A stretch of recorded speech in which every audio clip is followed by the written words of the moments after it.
Welcome to the National Women's Fitness Academy podcast. We're here to talk about women's health, female hormones, body image, and all things health and fitness.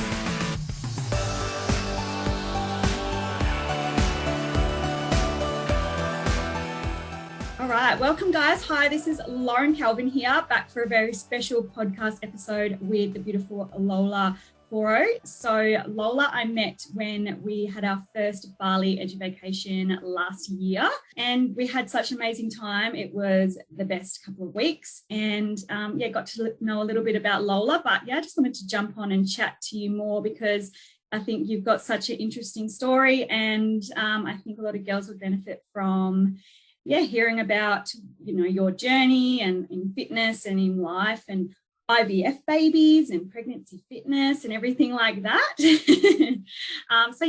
you can just tell us a little bit about yourself, Lola.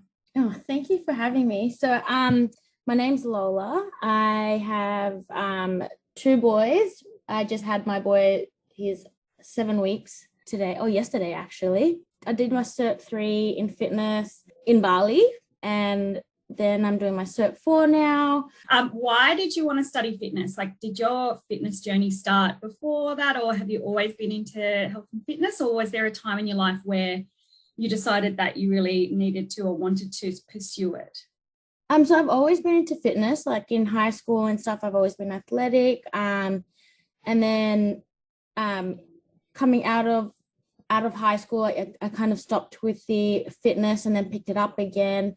I think it wasn't until I had my firstborn where I really wanted to start studying fitness. So after I had my son, I had put on a total of like 23 kilos. So, and I've always been small growing up as well. So it was like a really different experience for me, and like just mental health and everything went down with it. So when I started getting back on track with my fitness and stuff, like I started putting that on social media and stuff, and I guess people like were reaching out and stuff. So then I felt really good about like talking to other people and helping other people. So then that's when I started thinking more about Cert 3 and Cert 4, and that's when I found you guys, and I've loved it ever since. Yeah, awesome.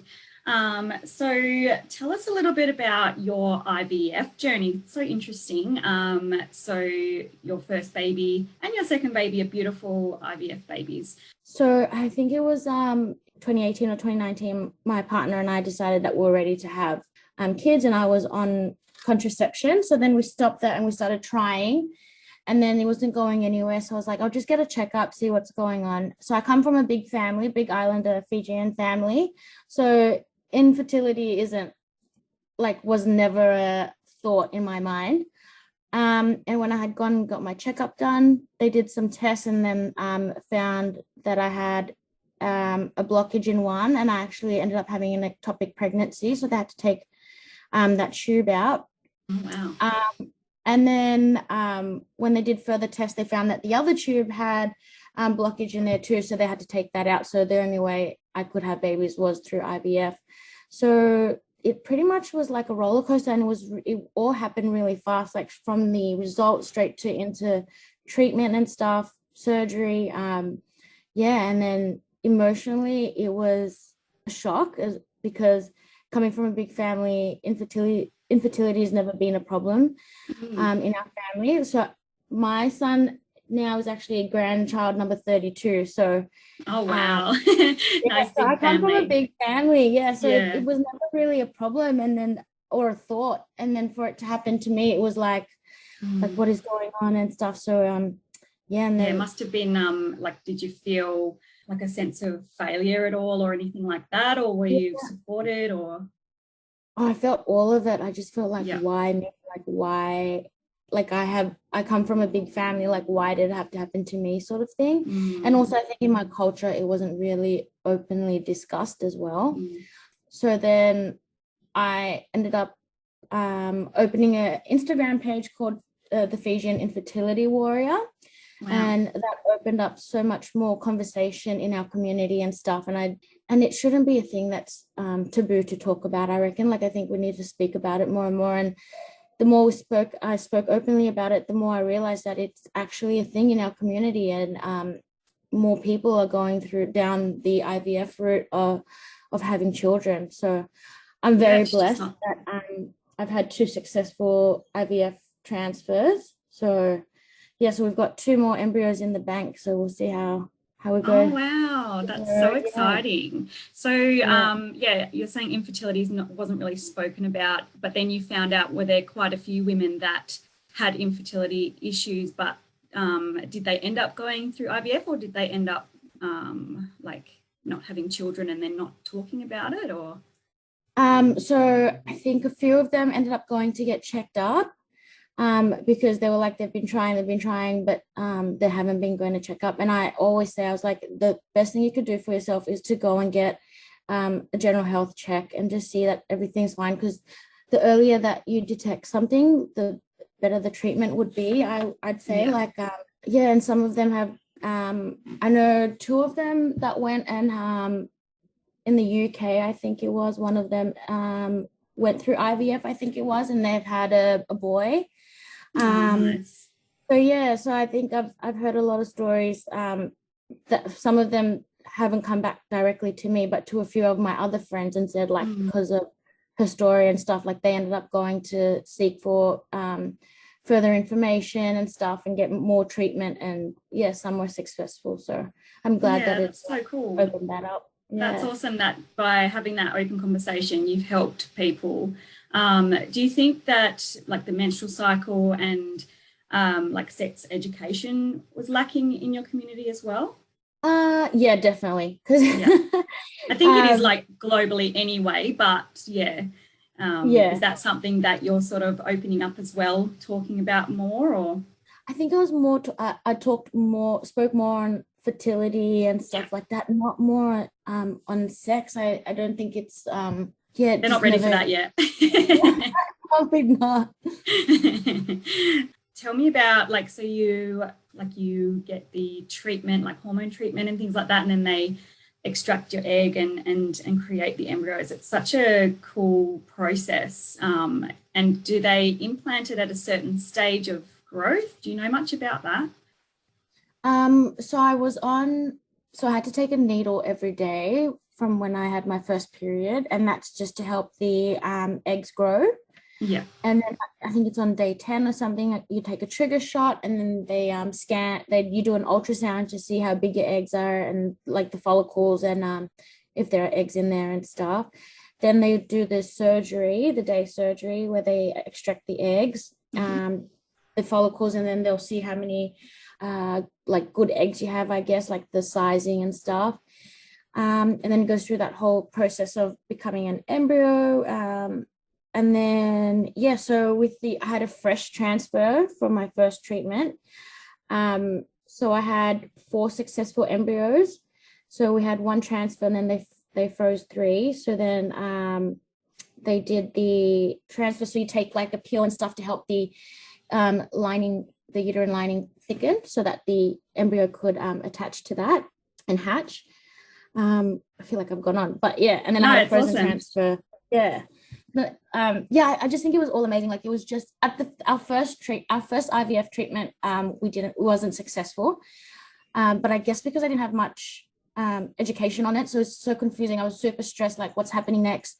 And the fertility center that we were with didn't really feel like we were given much information. It just felt like we were a number again to them. Yeah. And then we changed to another one in Melbourne, which was super awesome. We've been with them, and I could have had my embryos flown to Perth when I was having my second transfer, but we paid for flights and we're no, we're going back there. We just loved it that much, and how much they treated us. But so we had a fresh transfer and 1 frozen, which is my son Exodus now, and then we've got 2 more. So it's a whole cool. And you have 2 beautiful little baby boys. Well, Ez isn't so little anymore. Is it so Ebenezer is 3, is he? 2.5. 2.5, yeah. Yes. Oh, gorgeous. So good.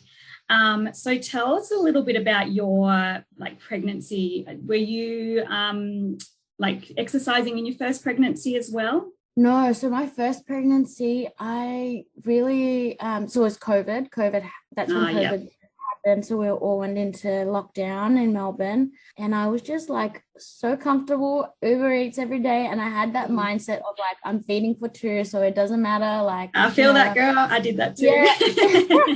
Yeah. I can eat whatever I want. And no, I did try exercising through it, but it just like towards the end, I just like ate, and I'd be up at night. And I think, that mentality of I'm eating for two was just, that's what got me. And then after I had given birth, when I stepped on the scales, I was like, oh my goodness, what did I do? Also because growing up, like, so like being small my whole life, it just, I don't know, like it just took a mental toll on me, because like I thought, okay, well, that's fine. I always work out, so I can just work it off. But that was not the case. Nothing was coming off, and I was going nowhere. And I just went into this mental state where I was just really insecure. My confidence levels were down, and also just having a baby as well and trying to accept your new body. So Ebenezer ended up actually going with my mum and sister for about 6 weeks, I think it was, just to get my mental state back on track and stuff. It really took a toll. And then when I fell pregnant with Exodus, I was like, nope, I am not going down that road again. And I just really set myself up. So I ended up working out during my pregnancy. I ate really well. I like probably had junk food here and there, but not as much. And I ended up before my second pregnancy, I was 75. And then after I'd given birth, I was down to 70, 71. So yeah. And I had a good coach too, Letitia. Shout out. Yes, that's awesome. Good old Letitia, she's amazing. Good on you for getting help, like the support from your family, and making sure that you got, better and had those weeks that you needed. Too many women do not reach out or can't even get that support, and it's such a hard time, especially when you first have your first baby. It's such a big shock to your system. Your body's completely different, your mind's different, everything, your whole life just completely, turns, and it can be a huge shock. So having that support is so important, and it's so good that your family were able to help you. Yeah, definitely. I just I could feel myself like going down into a dark hole, I guess, and I was like looking at my son, and I was like, no, I need to get myself better for him. And yeah, I'm so lucky that I had that support. And then I had support from work where they provide free counselors and stuff. So awesome. I got onto that right away. Yeah. And what is your work? So I work for defense. So I'm in the Navy. I've been in the Navy for 9 years now. Wow. Yes, I love it. I've had so many different experiences, been to different places, and just met so many new people. And I love it. And I know a lot of people don't have the same experience being in the military, but my experience has been good so far. So yeah. That's so cool. That's so badass. Like you're, mama of two, military girl, and fitness and everything.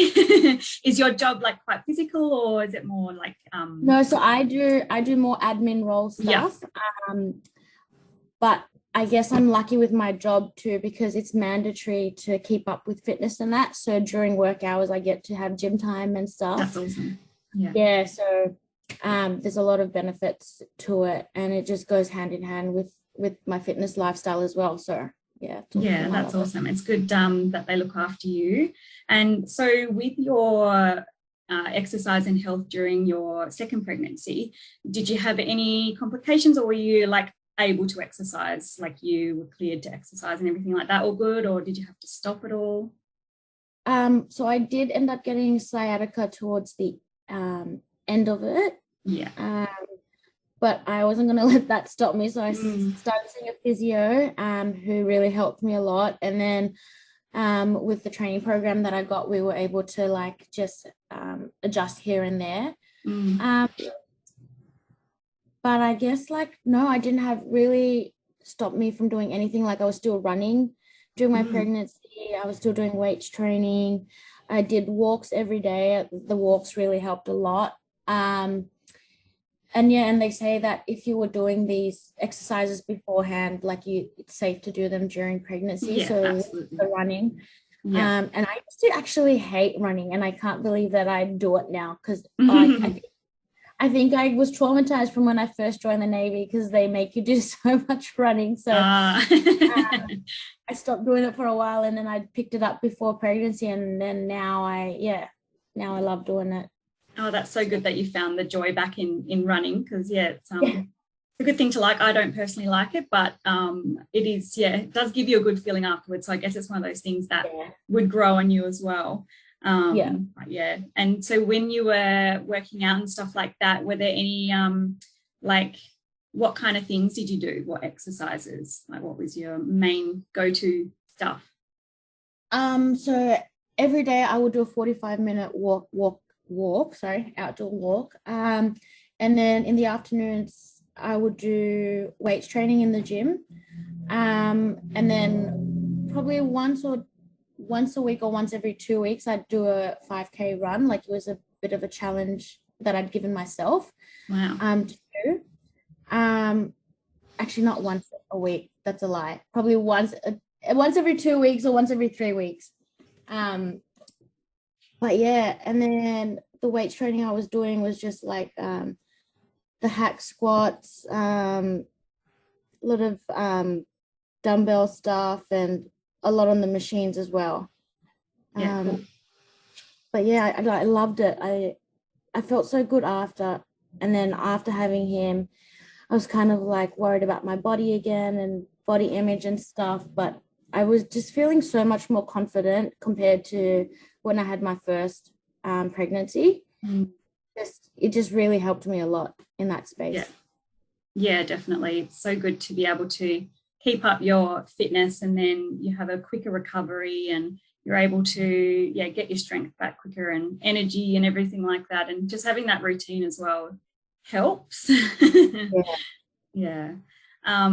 So what do you think about like body image and like where that negative mindset comes from? Is it like generally globally there's negative body image around, but like in sort of your fitness journey or family life or anything like that, where do you think it came from for you? I think because I spend so much time on social media, so I think I compare a lot. I actually ended up unfollowing a lot of the influencers that I was following, just because I started getting into a negative mindset about my own body image. And I started following more people who were more positive on like loving yourself where you're at now and like stuff like that. But I think for me, it came from social media, and just comparing myself to people that probably haven't even been like down the road that I've been, haven't even like had a baby yet or stuff, and I'm there comparing myself to them where they're at now and where I am at. But then realizing that they've also like worked hard and stuff to get to where they're at, and I'm just here sitting down, just had a baby, and just being so unkind to myself.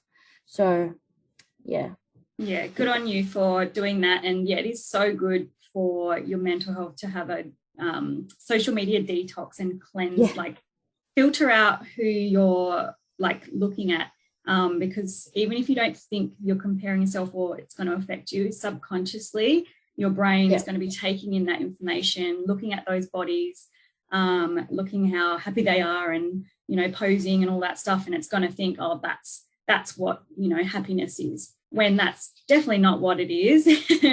Because you don't see the behind the scenes of most of these people, and you can be the fittest, leanest, best looking girl out there and still have very bad body image, and not be happy with yourself. So it's good to have that cleanse. Definitely. That's what I found. And then someone actually had said to me, or a quote that I heard before as well, that like you're so busy comparing yourself to others that you stop working on yourself, if that makes sense. Yeah. And then your confidence level starts going down even further. But what are you doing to actually help yourself to get to that level that you want, if you're so busy scrolling and looking at other people and comparing to, because you don't know their journey as well and what they've been through and how hard they've worked to get to that image that they have now and stuff like that. So yeah, for sure. Yes.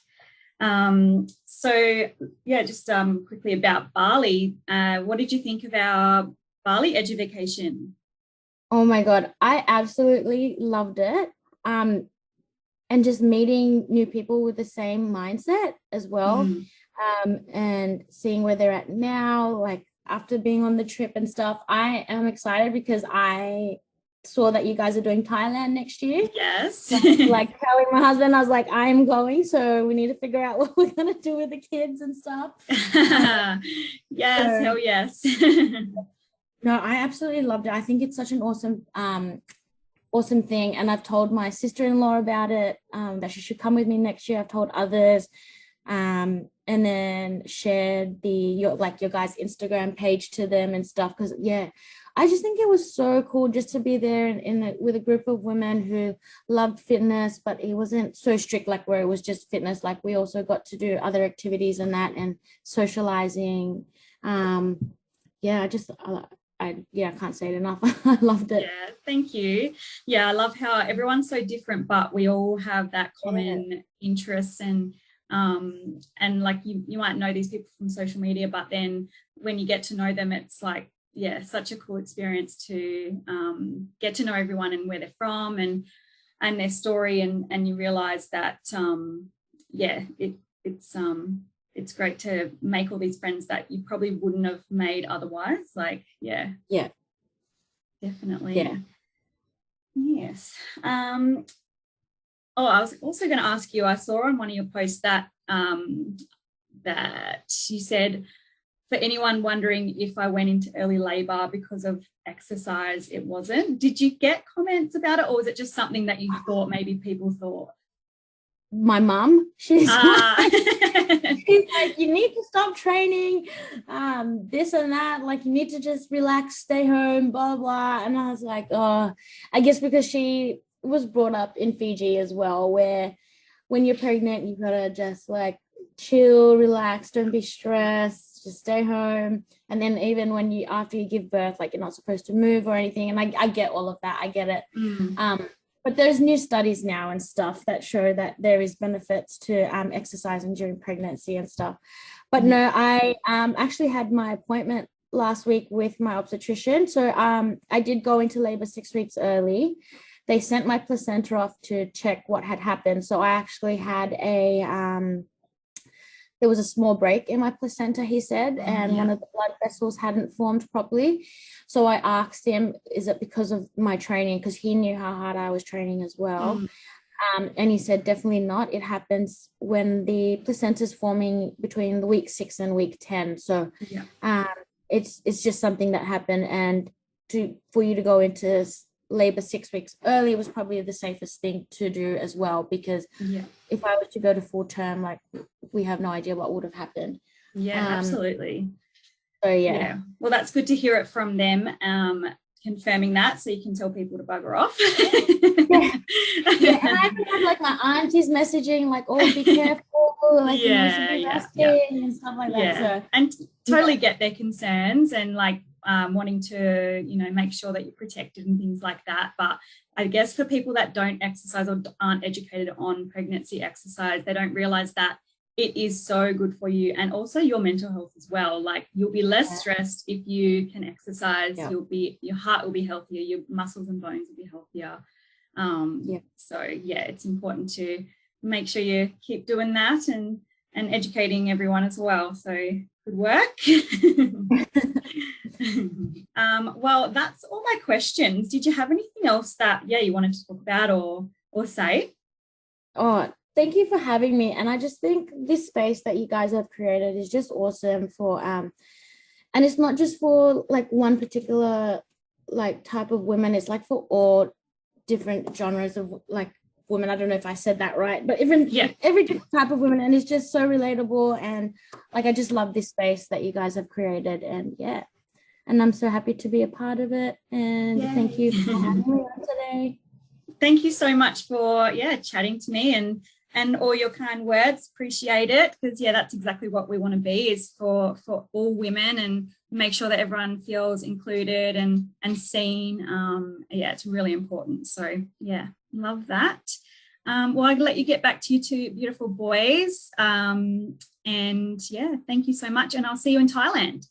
Yes, done. Thank you. All right, bye. Bye.